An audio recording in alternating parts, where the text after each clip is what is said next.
Have you ever walked into someone's home and immediately noticed how organized it was?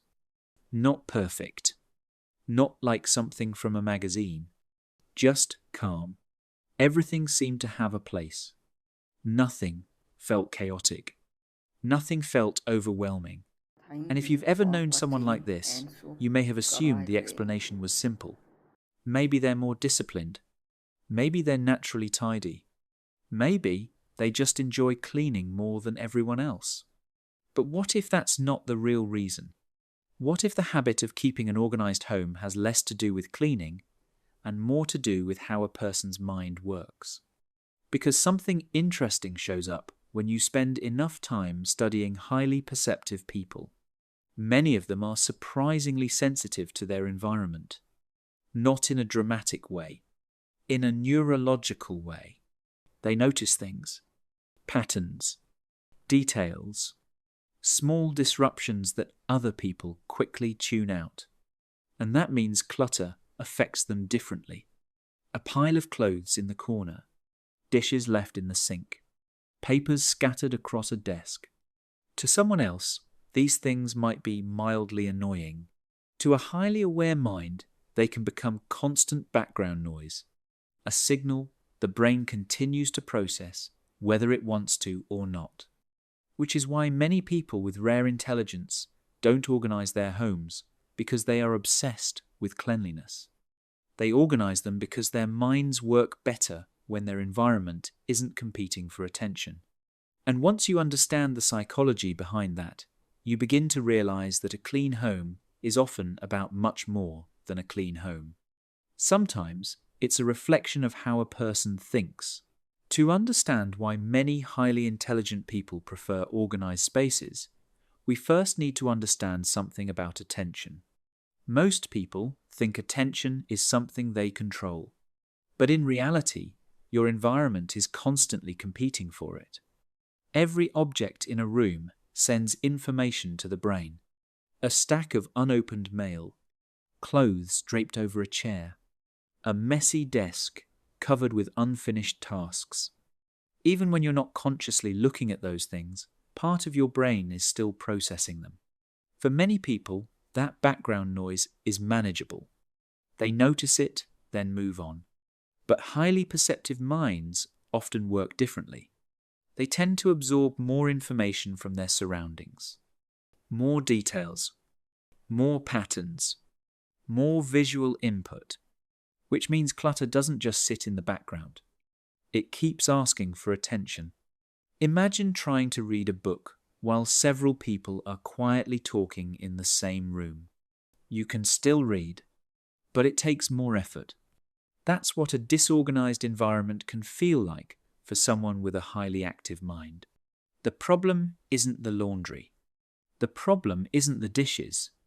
The problem is the constant mental interruption they create. And over time, those small interruptions add up. Mental energy gets drained. Focus becomes harder. Thinking becomes heavier. That's why many people with rare intelligence don't organize their homes because they love cleaning. They organize them because clarity in their environment often creates clarity in their thinking. And for a mind that never fully stops processing, that clarity can feel incredibly valuable. But there's another reason this habit shows up so often in people with rare intelligence. Many of them spend a lot of time thinking, not just about work, not just about daily responsibilities. They think about ideas, patterns, people, life, questions that don't have simple answers. And deep thinking requires mental space. The problem is that mental space becomes difficult to find when your environment constantly pulls your attention in different directions. A cluttered room doesn't just take up physical space. It occupies psychological space as well.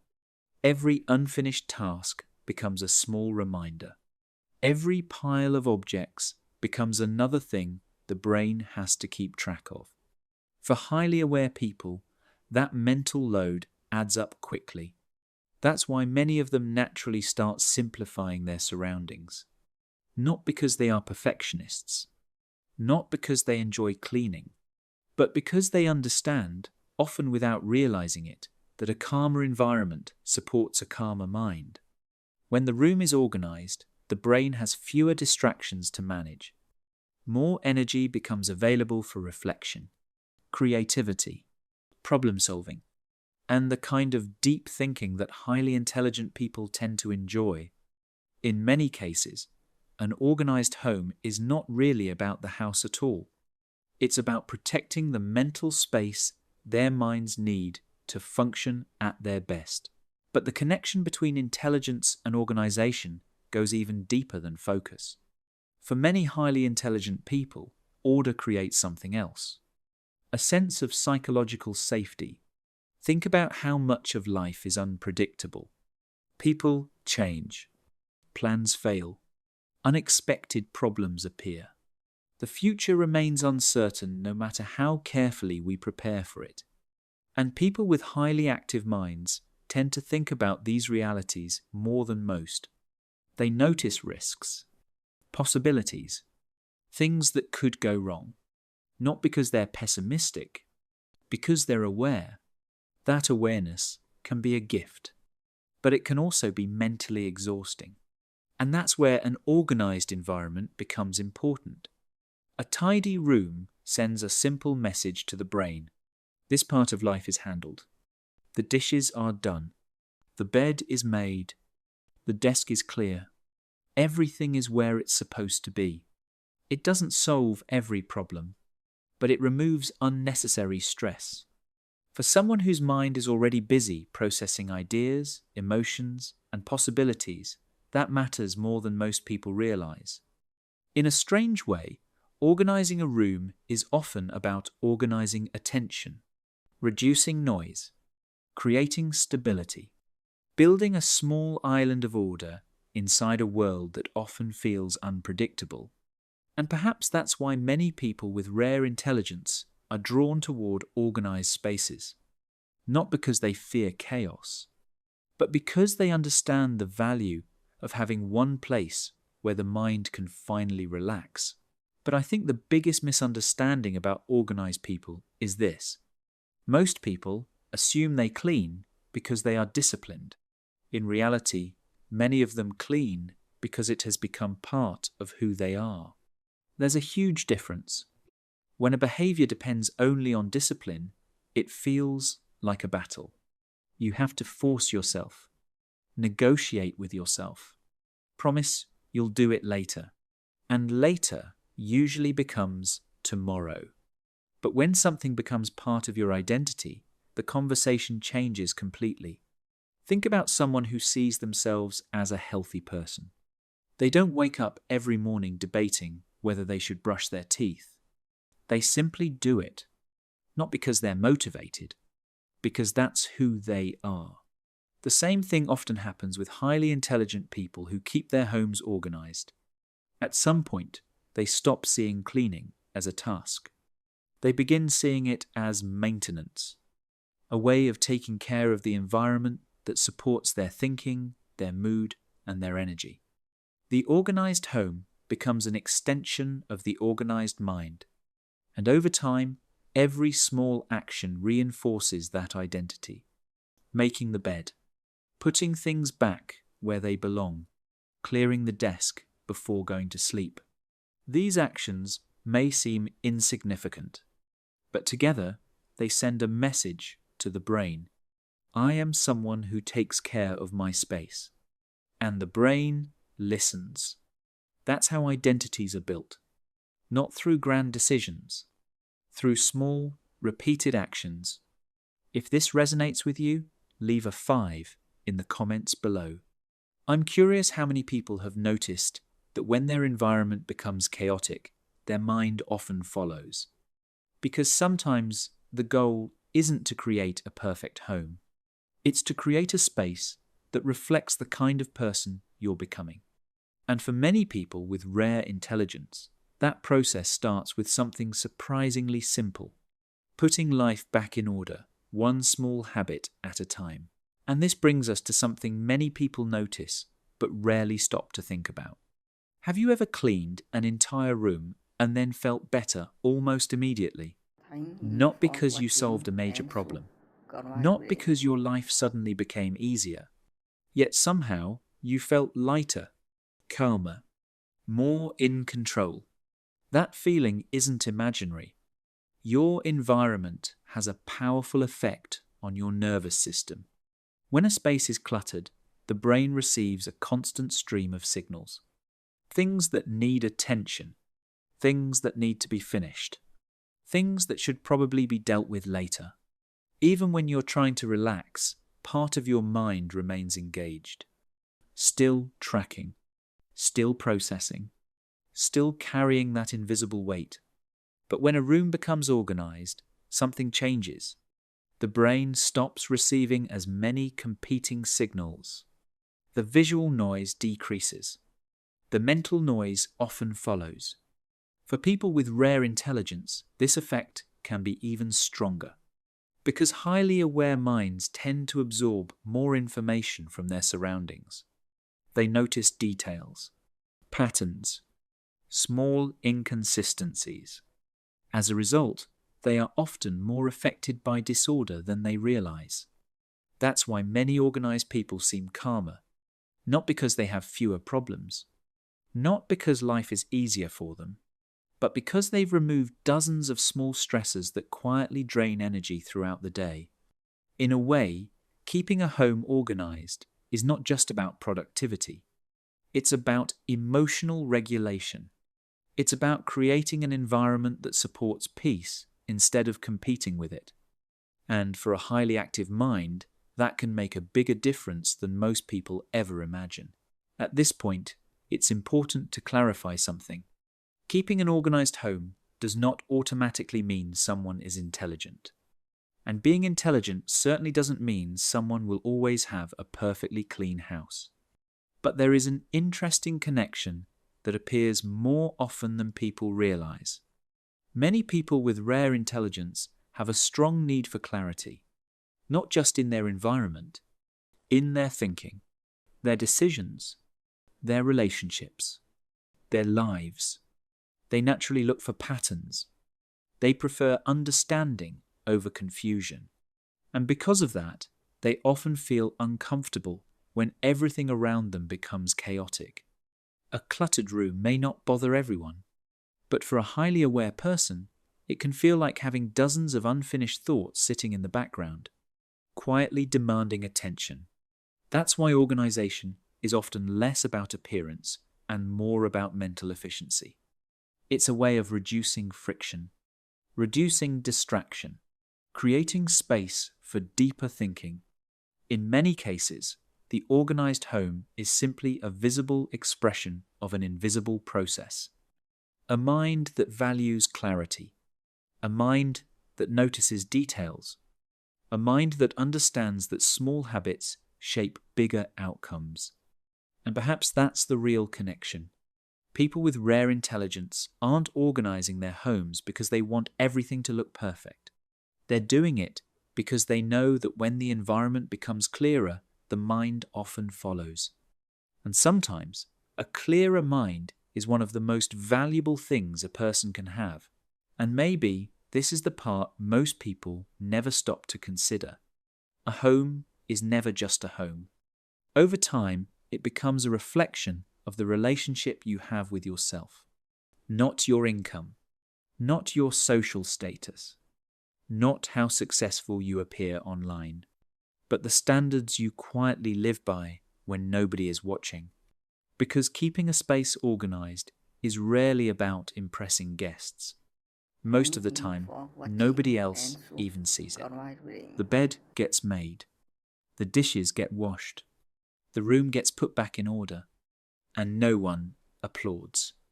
No one notices. Yet the habit continues. Why? Because at some point, it stopped being about cleaning. It became an act of self-respect. A quiet message that says, my environment matters. My peace matters. I deserve to live in a space that supports me rather than drains me. And Perhaps that's why this habit appears so often in people with rare intelligence. They understand something that many people overlook. The quality of your environment influences the quality of your thinking. The quality of your thinking influences the quality of your decisions, and your decisions ultimately shape your life. So the next time you make your bed, clear your desk, or spend a few minutes restoring order to your space, don't think of it as cleaning. Think of it as something deeper. A small investment in clarity. A small investment in peace. A small investment in the person you're becoming. Because sometimes the most powerful changes in life begin with things that seem almost too small to matter, until one day you realize they changed far more than your room. Before we finish, I want to leave you with one final thought. Most people underestimate the power of small habits. They believe change happens through big decisions. A new year, a new goal, a major breakthrough. But when you look closely at how people's lives actually change, the pattern is usually much quieter. It starts with small actions repeated consistently. A bed made every morning. A desk cleared before sleep. A kitchen left clean at the end of the day. Individually, these things seem insignificant, almost too small to matter.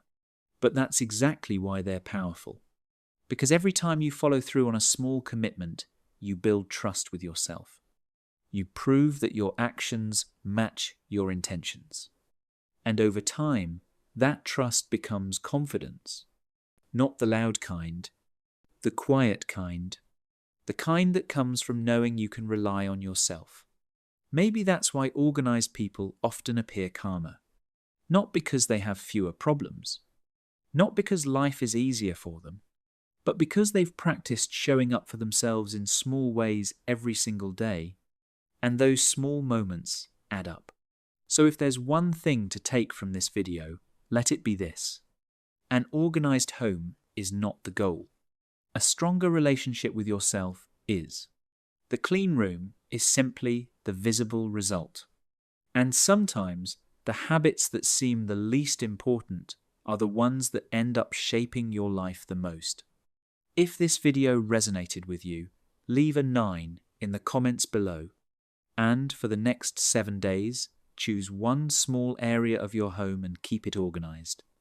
You may discover that you're changing more than your environment. If you've recognized yourself in this video, there's something important I want you to remember. This was never really about cleaning, and it was never really about having a perfect home. A perfectly organized house does not guarantee happiness. It does not solve every problem. It does not remove stress from your life. But it can do something surprisingly powerful. It can change the way you experience your everyday life. Because every environment is sending messages to the mind. Some environments create distraction. Some create tension. Some quietly drain your energy without you even realizing it. And some create clarity, focus, calm. The people we talked about today understand this, whether consciously or unconsciously. They understand that the spaces they live in affect the way they think, the way they feel, and ultimately, the way they show up in the world. Maybe that's why keeping a home organized is so often connected to rare intelligence. Not because intelligent people love cleaning more than everyone else, but because they value mental clarity. They value intentional living. And they understand that small daily actions shape larger outcomes over time. So before you leave this video, take a look around the room you're in right now.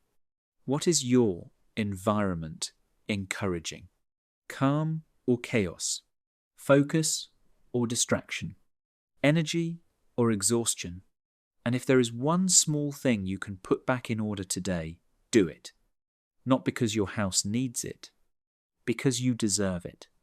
If this video resonated with you, leave a 9 in the comments below and tell me honestly, Do you think a person's living space reflects what's happening inside their mind?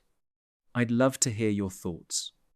And remember, sometimes the smallest habits reveal the deepest truths about who we are becoming.